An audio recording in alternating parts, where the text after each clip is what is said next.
"Come," said my soul, "such verses for my body let us write, for we are one, that should I after return, or long, long hence in other spheres, there to some group of mates the chance resuming, tallying earth's soil, trees, winds, tumultuous waves, ever with pleased smile I may keep on, ever and ever yet the verses owning, as, first, I here and now, signing for soul and body, set to them my name, Walt Whitman.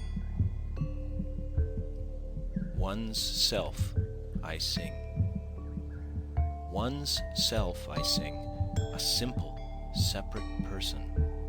Yet utter the word democratic, the word en masse. A physiology from top to toe I sing. Not physiognomy alone, nor brain alone is worthy for the muse. I say the form complete is worthier far. The female, equally with the male, I sing. Of life immense in passion, pulse, and power. Cheerful, for freest action formed under the laws divine. The modern man I sing. As I pondered in silence,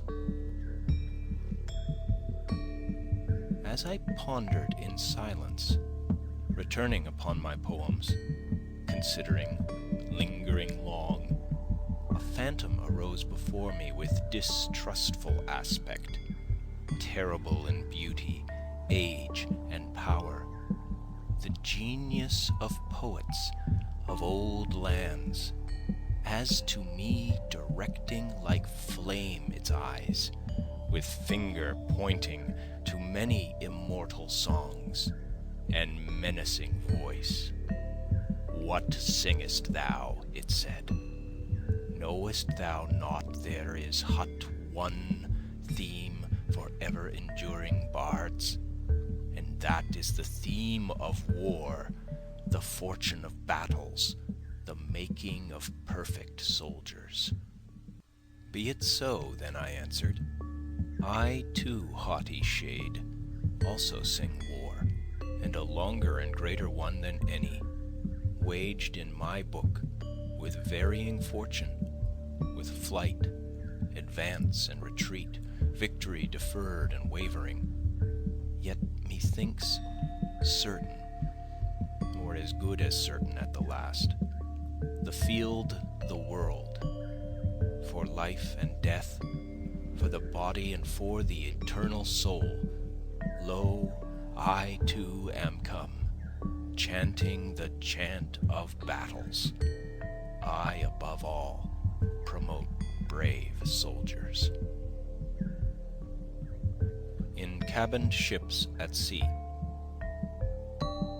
In cabined ships at sea, the boundless blue on every side expanding, with whistling winds and music of the waves, the large imperious waves, or some lone bark buoyed on the dense marine, where joyous full of faith, spreading white sails, she cleaves the ether mid the sparkle and the foam of day, or under many a star at night, by sailors, young and old, haply will I, a reminiscence of the land, be read, in full rapport at last. Here are our thoughts, voyagers' thoughts. Here not the land, firm land alone appears, may then by them be said, the sky o'erarches here. We feel the undulating deck beneath our feet. We feel the long pulsation, ebb and flow of endless motion, the tones of unseen mystery, the vague and vast suggestions of the briny world, the liquid flowing syllables, the perfume,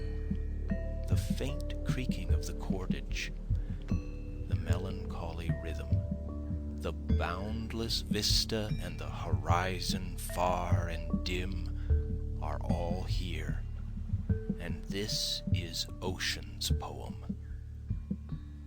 Then falter not, O book, fulfill your destiny, you not a reminiscence of the land alone, you too as a lone bark cleaving the ether, purposed I know not whither, yet ever full of faith, consort to every ship that sails, sail you, bear forth to them folded my love. Dear mariners, for you I folded here in every leaf. Speed on, my book, spread your white sails, my little bark athwart the imperious waves. Chant on, sail on, bear o'er the boundless blue from me to every sea, this song for mariners and all their ships. To foreign lands. I heard that you asked for something to prove this puzzle, the New World, and to define America, her athletic democracy. Therefore, I send you my poems, that you behold in them what you wanted. To a historian. You who celebrate bygones, who have explored the outward, the surfaces of the races, the life that has exhibited itself, who have treated of man as the creature of politics, aggregates, rulers, and priests. I, habitant of the Alleghenies, treating of him as he is in himself in his own rights, pressing the pulse of the life that has seldom exhibited itself, the great pride of man in himself, chanter of personality, outlining what is yet to be, I project the history of the future. To thee, old cause. To thee, old cause, thou peerless, passionate good cause, thou stern, remorseless, sweet idea, deathless throughout the ages, races, lands, after a strange, sad war, great war for thee. I think all war through time was really fought, and ever will be really fought, for thee. These chants for thee, the eternal march of thee. A war, O soldiers, not for itself alone, far, far more stood silently waiting behind, now to advance in this book. Thou orb of many orbs, thou seething principle, thou well-kept latent germ, thou center. Around the idea of thee the war revolving, with all its angry and vehement play of causes, with vast results to come for thrice 1,000 years. These recitatives for thee, my book and the war are one, merged in its spirit, I and mine, as the contest hinged on thee, as a wheel on its axis turns, this book unwitting to itself, around the idea of thee. Eidolons. I met a seer, passing the hues and objects of the world, the field of art and learning, pleasure, sense, to glean eidolons. Put in thy chants, said he, No more the puzzling hour, nor day, nor segments parts put in. Put first before the rest as light for all, an entrance song of all, that of eidolons. Ever the dim beginning, ever the growth, the rounding of the circle, ever the summit and the merge at last, to surely start again. Eidolons, eidolons. Ever the mutable, ever materials changing, crumbling, recohering. Ever the ateliers, the factories divine, issuing eidolons. Lo, I or you, or woman, man, or state, known or unknown, we seeming solid wealth, strength, beauty build, but really build eidolons. The ostent evanescent, the substance of an artist's mood, or savant's studies long, or warriors, martyrs, heroes' toils, to fashion his eidolon. Of every human life, the units gathered, posted, not a thought, emotion, deed left out, the whole or large or small summed, added up in its eidolon. The old urge, based on the ancient pinnacles, lo, newer, higher pinnacles, from science and the modern still impelled, the old urge, eidolons. The present, now and here, America's busy, teeming, intricate whirl of aggregate and segregate, for only thence releasing today's eidolons. These with the past, of vanished lands, of all the reigns of kings across the sea, old conquerors, old campaigns, old sailors' voyages, joining eidolons. Densities, growth, facades, strata of mountains, soils, rocks, giant trees, far born, far dying, living long, to leave eidolons everlasting. Exult, rapt, ecstatic, the visible, but their womb of birth, of orbic tendencies to shape and shape and shape the mighty earth eidolon.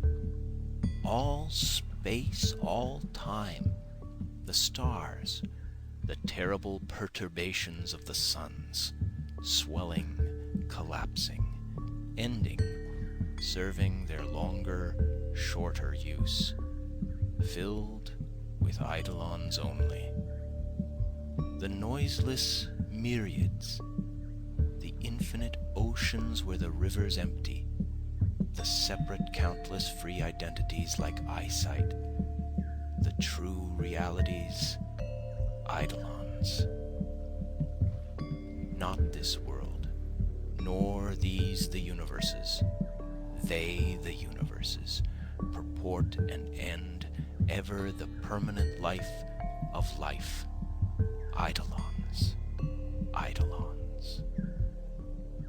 Beyond thy lectures learned, professor, beyond thy telescope or spectroscope observer keen, beyond all mathematics, beyond the doctor's surgery, anatomy, beyond the chemist with his chemistry, the entities of entities, eidolons, unfixed, yet fixed, ever shall be, ever have been and are, sweeping the present to the infinite future, eidolons, eidolons, eidolons.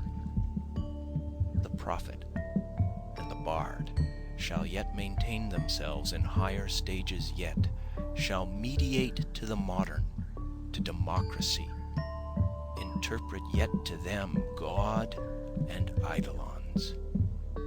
And thee, my soul, joys, ceaseless exercises, exultations, thy yearning amply fed at last, prepared to meet thy mates. Eidolons, thy body permanent, the body lurking there within thy body, the only purport of the form thou art, the real I, myself, an image, an eidolon. Thy very songs, not in thy songs, no special strains to sing, none for itself, but from the whole resulting, rising at last, and floating, a round, full-orbed eidolon. For him I sing, for him I sing. I raise the present on the past, as some perennial tree out of its roots, the present on the past. With time and space I him dilate and fuse the immortal laws, to make himself by them the law unto himself. When I read the book, the biography famous, and is this then, said I, what the author calls a man's life? And so will someone, when I am dead and gone, write my life? As if any man really knew aught of my life. Why, even I myself, I often think no little or nothing of my real life. Only a few hints, a few diffused, faint clues and indirections I seek for my own use to trace out here. Beginning my studies, the first step pleased me so much. The mere fact consciousness, these forms, the power of motion, the least insect or animal, the senses, eyesight, love. The first step, I say, awed me and pleased me so much. I have hardly gone, and hardly wish to go any farther, but stop and loiter all the time to sing it in ecstatic songs. Beginners. How they are provided for upon the earth, appearing at intervals. How dear and dreadful they are to the earth. How they inure to themselves as much as to any. What a paradox appears their age. How people respond to them, yet know them not. How there is something relentless in their fate, all times. How all times mischoose the objects of their adulation and reward, and how the same inexorable price must still be paid for the same great purchase. To the States. To the States, or any one of them, or any city of the States, resist much, obey little. Once unquestioning obedience, once fully enslaved, no nation, state, city of this earth ever afterward resumes its liberty. On journeys through the States. On journeys through the States we start, aye, through the world, urged by these songs, sailing henceforth to every land, to every sea. We willing learners of all, teachers of all, and lovers of all. We have watched the seasons dispensing themselves and passing on, and have said, why should not a man or woman do as much as the seasons and effuse as much? We dwell a while in every city and town. We pass through Canada, the Northeast, the vast valley of the Mississippi, and the southern states. We confer on equal terms with each of the states. We make trial of ourselves and invite men and women to hear. We say to ourselves, remember, fear not, be candid, promulge the body and the soul. Dwell a while and pass on. Be copious, temperate, chaste, magnetic, and what you effuse may then return as the seasons return, and may be just as much as the seasons. To a certain cantatrice, here, take this gift.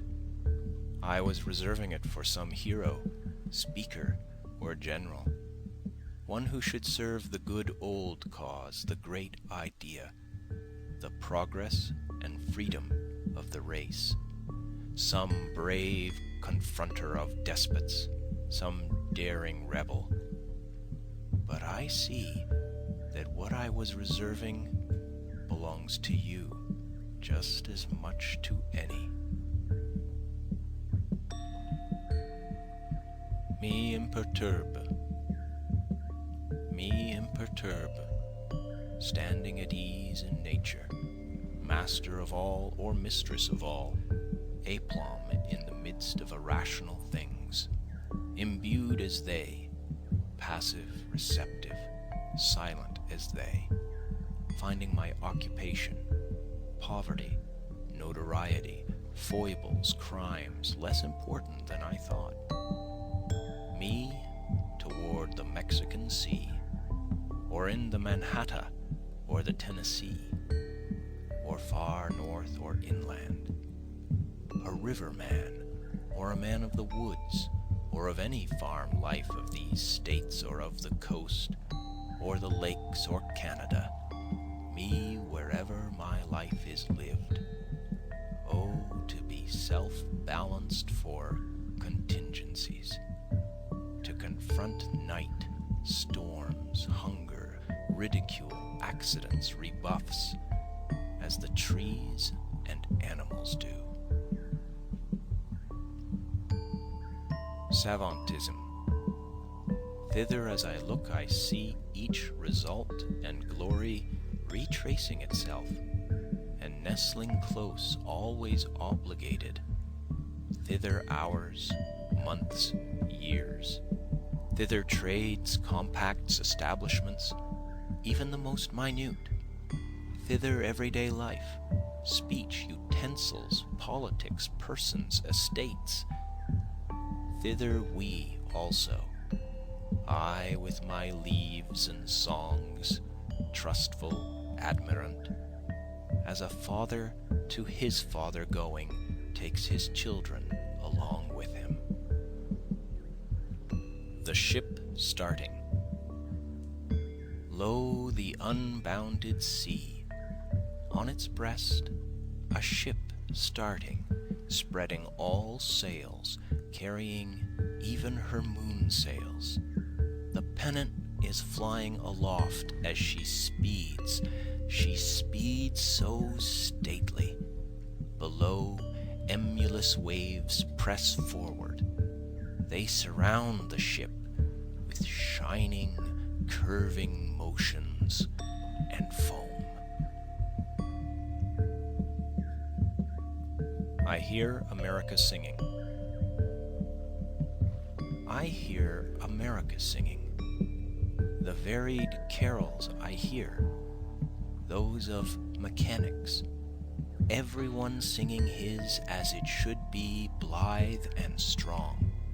The carpenter singing his as he measures his plank or beam. The mason singing his as he makes ready for work or leaves off work. The boatman singing what belongs to him and his boat. The deckhand singing on the steamboat deck, the shoemaker singing as he sits on his bench, the hatter singing as he stands, the woodcutter's song, the ploughboy's on his way in the morning, or at noon, intermission, or at sundown, the delicious singing of the mother, or of the young wife at work, or of the girl sewing or washing, each singing what belongs to him or her and to none else. The day what belongs to the day. At night, the party of young fellows, robust, friendly, singing with open mouths their strong, melodious songs. What place is besieged? What place is besieged, and vainly tries to raise the siege? Lo, I send to that place a commander, swift, brave, immortal, and with him horse and foot, and parks of artillery, and artillerymen, the deadliest that ever fired gun. Still though, the one I sing. Still though, the one I sing. One, yet of contradictions made, I dedicate to nationality. I leave in him revolt. O latent right of insurrection! O quenchless, indispensable fire! Shut not your doors. Shut not your doors to me, proud libraries, for that which was lacking on all your well-filled shelves, yet needed most, I bring forth from the war emerging. A book I have made, the words of my book nothing, the drift of it everything. A book separate, not linked with the rest, nor felt by the intellect, but you, ye untold latencies, will thrill to every page. Poets to come. Poets to come. Orators, singers, musicians to come. Not today is to justify me and answer what I am for, but you, a new brood, native, athletic, continental, greater than before known, arouse, for you must justify me. I myself but write one or two indicative words for the future. I but advance a moment only to wheel and hurry back in the darkness. I am a man who, sauntering along without fully stopping, turns a casual look upon you and then averts his face, leaving it to you to prove and define it, expecting the main things from you. To you. Stranger, if you passing meet me and desire to speak to me, why should you not speak to me? And why should I not speak to you? Thou reader, throbbest life and pride and love the same as I. Therefore, for thee the following chants. End of Book 1.